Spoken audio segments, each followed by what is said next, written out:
Começa agora a Academia Espiritual. A Palavra de Deus fortalecendo a musculatura da nossa alma. Comunicando, Padre Júnior Pereira. Louvado seja nosso Senhor Jesus Cristo, para sempre seja louvado. Salve Maria, Mãe da Misericórdia.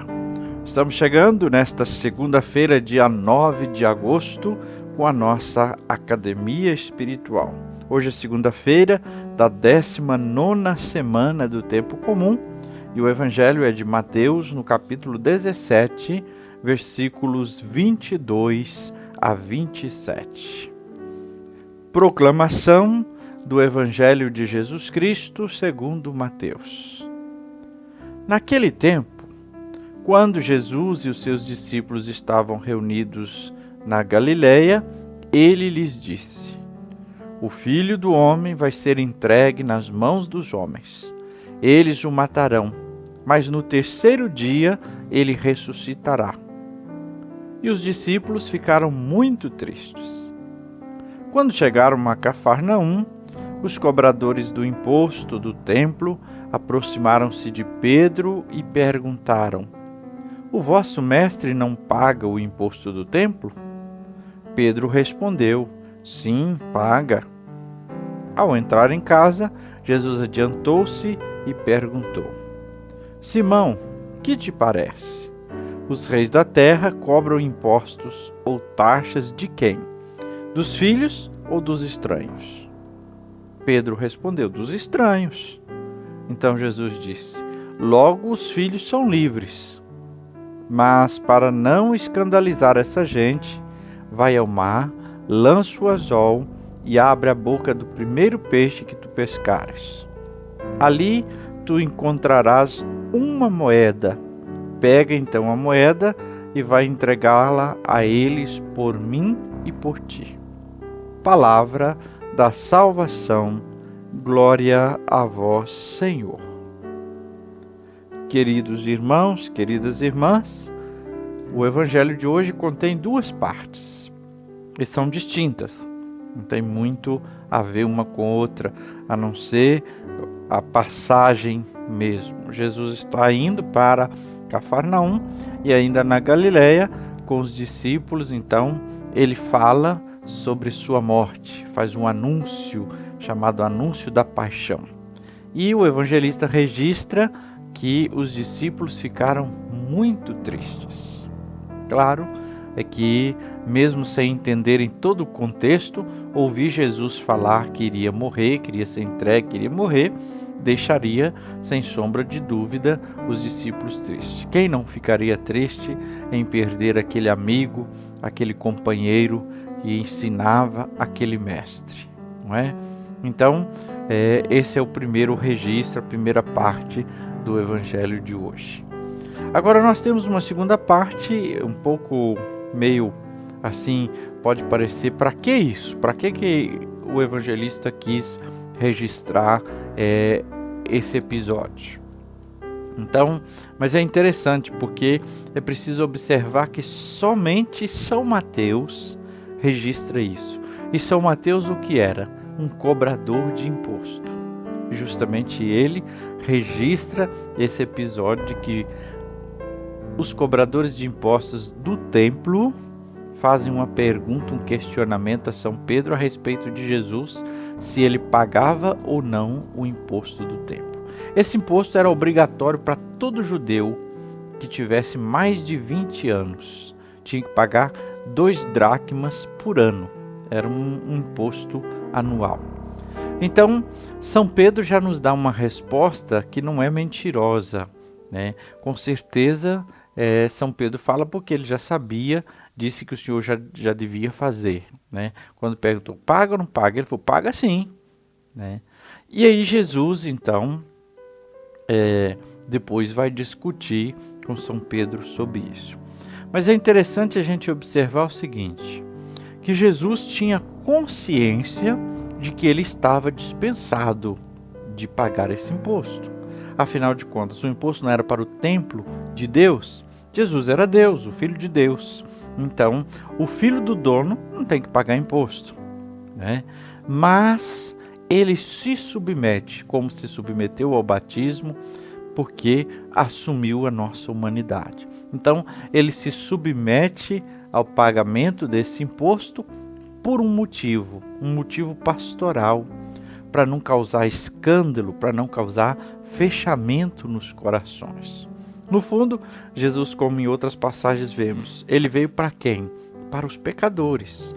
Os cobradores de impostos também eram alvo do propósito de Jesus de conversão, de mudança, como foi com Mateus, que era Levi, o cobrador de impostos.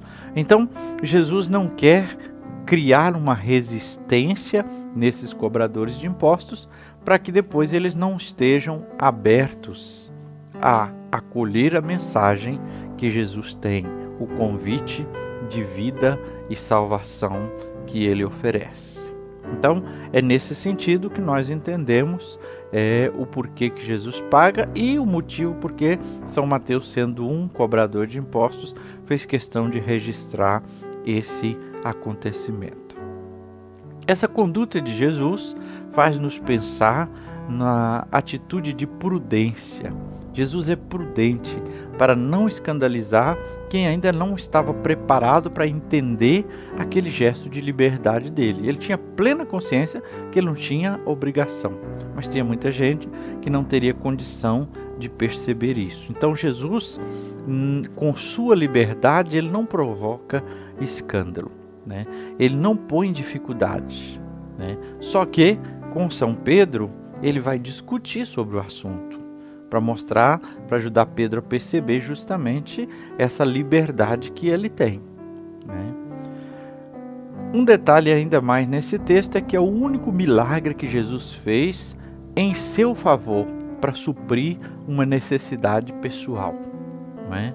Em nenhuma parte mais do Evangelho nós vamos encontrar Jesus fazendo milagre em seu favor, né? Ele é sempre muito discreto com relação a isso. E então nós também aprendemos com isso justamente essa humildade, esse rebaixamento de Jesus, que coloca a sua vida pelos outros, pelo reino, e não para seu próprio interesse. Aprendemos também uma lição deste texto a respeito da nossa postura na sociedade, no mundo. Nós temos que ser bons cidadãos que cumprem com os deveres no trabalho e na sociedade.